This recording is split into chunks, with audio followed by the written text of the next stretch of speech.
Facebook. This is Leon Levy, Global Macro Analyst for Eurasia Group, and I am sitting here with Carlos Petersen, who is an analyst in our Latin America practice and with a specific focus on Mexico. And we are going to talk today about Mexico, which is in all the news for a variety of reasons. But Carlos, let's start with the basics. We keep reading about AMLO, Andrés Manuel López Obrador, who is Mexico's president-elect. It seems that he's the one calling the shots, even though he's not quite president. What's that about? Yeah, we are in a pretty weird environment right now. Mexico, unlike other countries like the US, has a very long transition period after the election. So López Obrador won on July 1st, and until December 1st is when he was going to take office. Meanwhile, Enrique Peña Nieto, the current president and outgoing president, is still the president of the country, but on political scientist terms, he's the lamest of the lame ducks that there is, because basically you have now a very strong figure, López Obrador, that won by a very big margin with control of Congress, because the new Congress is now in functions, and now he's starting to call the shots, from having influenced the NAFTA negotiations to what's going on with the construction of the new Mexico City airport, to the making comments about the caravan that is moving through Mexico to the US. So there are a variety of issues, and people are sometimes confused, calling him the president when he's not, and he's, I think, also confused, making decisions that a president would do that he shouldn't be doing yet. Got it. Well, you touched on a lot of subjects that we need to cover. Let's start with the airport. We're reading a lot about a possible referendum that's coming down the pike about whether or not to renovate this airport. What exactly is the background there? Yes, so the Peña Nieto administration started this project to build a new airport for Mexico City. Okay. They launched this back in 2015, if I'm correct, or 2014, I think. And this project has been ongoing. 33% of the project is already constructed. But López Obrador, during the campaigns, was very critical of the airport. He said that he doesn't like it, that he thinks it's too expensive, that is plagued by corruption around it. So he promised that he wants to cancel it. After that, he said, wait a minute, I'm not going to outright cancel it. I'm going to organize a public consultation in order for people to vote to see whether it moves forwards or not. Okay. So after he won the election, he announced the public consultation. He said, on October, by the end of October, we're going to do the public consultation. Okay. But we go back to for your first question. López Obrador is not president yet. Okay. And he's going to organize some type of referendum that is going to ask the population in a very weird way whether they want to continue with the project or not. And he's going to basically make the decision of the continuation of the project when he's not president, right? And this will take place tomorrow until Sunday. There will be ballot stations, voting stations in 500 out of 2,500 municipalities in Mexico. No one knows how do they pick those 500 municipalities. They argue it's because most of the population lives there, but it's very, very iffy how this happened. Also, the question of the referendum, it's biased towards López Obrador preference, and so the population is going to be asked: do you want to continue with this project, or do you want to do what López Obrador has suggested, which is build a different airport, expand a military base that Mexico has, and make it a commercial airport in order for the current airport and that military base to operate at the same time. So that's what they're asking, what people want. Okay. Now, why has there been so much attention paid to an airport? It doesn't seem like something that would draw a lot of interest from the public, but you're saying that AMLO mentioned it repeatedly on the campaign trail. So how did it become such a flashpoint? It is very, very interesting, because when he started talking about this issue, voters didn't really care much about it. After he won, voters continued not to care about it. You saw polls that asked people whether they support the project or not. A majority actually supported the project, but a vast majority didn't care about it, right? So it's just something that López Obrador has some kind of strong beliefs that he doesn't like that project, and that he wanted to move forward to show that he has a more participatory methods on his administration. And it's also very important, especially for our clients that are financial institutions, etc., because there have been many investments made by the private sector on this specific project. So the private sector and the investors are looking at this decision to measure how radical López Obrador will be or how pragmatic he will be in his decisions. If he decides and he tilts this weird process towards a cancellation, this will scare the market. If he moves forward with it and he says, you know what, people voted, they favor it, and I'm going to work with the private sector to make it work, then I think this will give him some respite for the next months, at least with investors and with the market.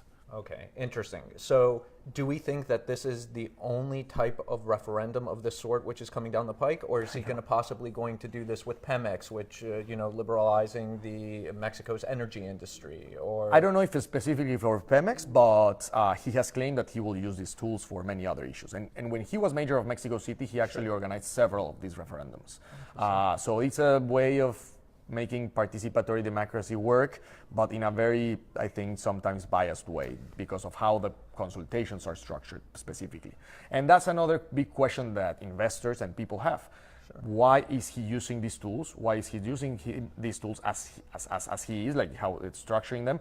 And if that makes him like a better, more participatory president, or is just a way of like pretending that the people is participating, but making his decision last in the end. Got it. So AMLO has obviously begun wading into domestic politics, but how much of a say has he had in Mexico's posturing towards NAFTA, or has that been a product of the Peña Nieto administration? And that was mostly led by the Peña Nieto administration because it started when Peña Nieto was in power and he was leading the negotiations. However, if you remember how the NAFTA negotiations transitioned and the process, they got stalled at some point. And the US said, we're not reaching to any conclusions, any agreements, so it stopped. After López Obrador won, and when there was more certainty about the political future of Mexico, because of López Obrador and his negotiating team, they asked the US and the Mexican government, let's try to make a deal as soon as possible. And this was mainly for two reasons. One is because López Obrador, he really didn't want to continue negotiating this when he was president. So he wanted to pressure it for this to be over. And also he didn't want to be in the same event as Donald Trump signing an international agreement. Interesting. So he wanted to avoid the optics of that event as well. So he pressured a lot. And again, very weak President Peña Nieto accepted those requests and actually granted a little bit more freedom to negotiate with the US because of that. Interesting. And now that we're talking about NAFTA, what happened with Canada? It seems that Mexico kind of threw Canada under the bus when it came to negotiating the US. Does Canada have any bad feelings about that? Was this calculated or just born of necessity? Yeah, my view on this issue is that it's part more necessity than anything else. This is how these negotiations work. Okay. The logic behind Mexico and Canada working together was we have more leverage with the US if we work together. But at some point, Canada was too stubborn on some issues, and Mexico just wanted to conclude this. So they decided, you know what, let's now collaborate more with the US than with Canada, and bad luck for them. And Canada, during the negotiations, at some points did the same thing. So I think it's part of that type of dynamics that happen when you are dealing with such complicated issues. Yeah, North American politics sound pretty vicious when you put it like that. Yes. So let's also talk about the other story that's getting a lot of traction here in the U.S. ahead of midterm elections, which is this caravan that's coming up from Central America.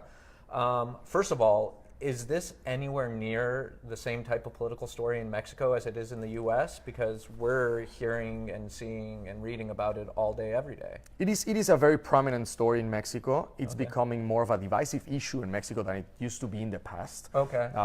Immigration from Central America had never been very prominent on voters and the population in general, but this time people are thinking whether they should allow Central Americans to come through Mexico or not, and what the government should be doing, etc. So see, this has become a similar discussion that you have here in the US. So the question though is whether or not to allow them to pass through Mexico to enter the US. It's not whether or not to settle some of these people in Mexico. right?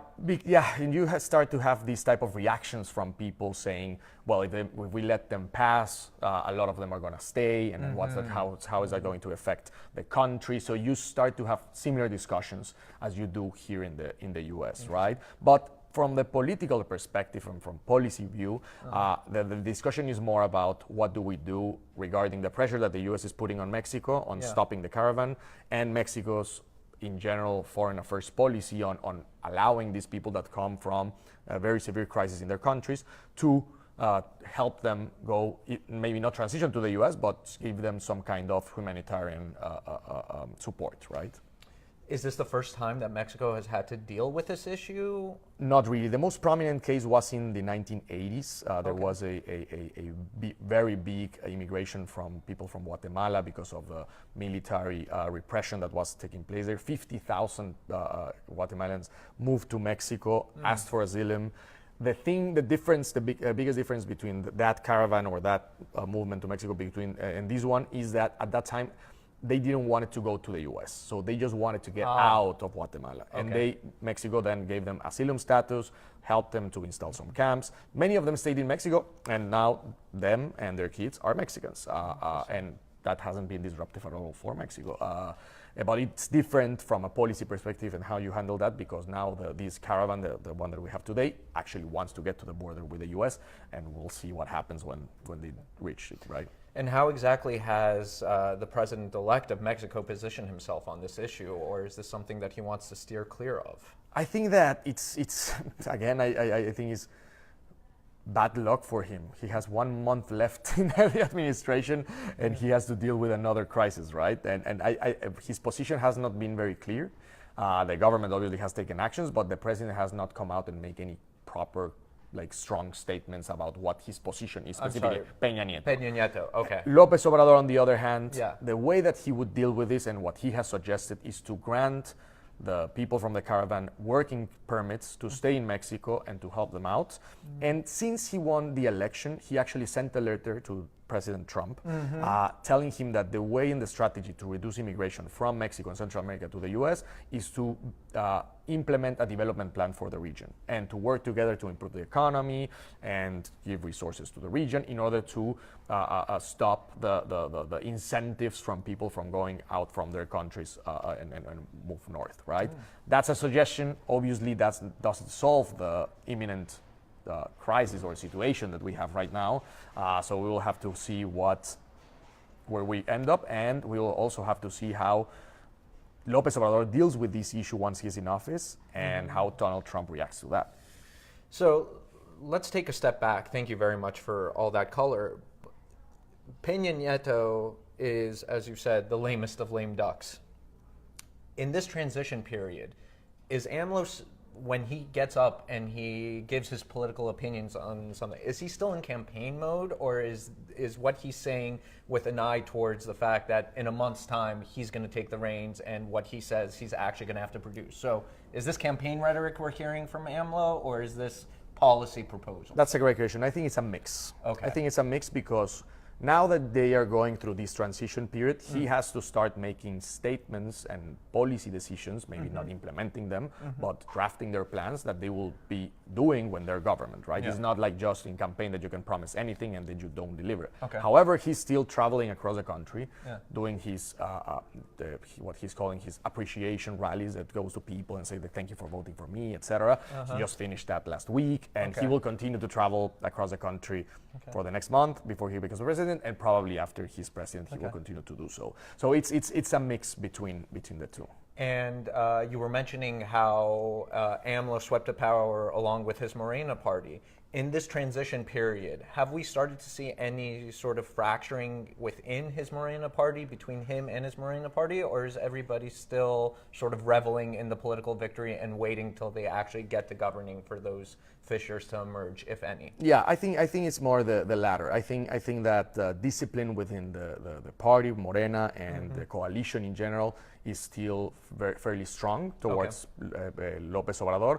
He has a set of priorities that he wants to implement. He has been drafting those and explaining it to his coalition. And I think his coalition in his party in Congress will follow through and try to help him out with whatever he wants with the budget and other policies that he wants. what we will see in the future, because this is a fairly heterogeneous party, not a very cohesive one, is that ideas are going to start to emerge from one faction and another, and we will have to see how him deals with that and how the discipline in the party works, and if you start to see those fractures that you mentioned. But for now, I think that they will continue to be fairly disciplined.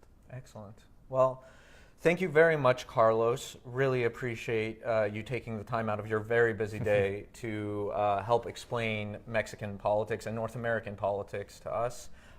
Again, this has been Carlos Petersen and Leon Levy for Eurasia Group here on Facebook Live. We'll see you again soon, Facebook. Enjoy. See ya.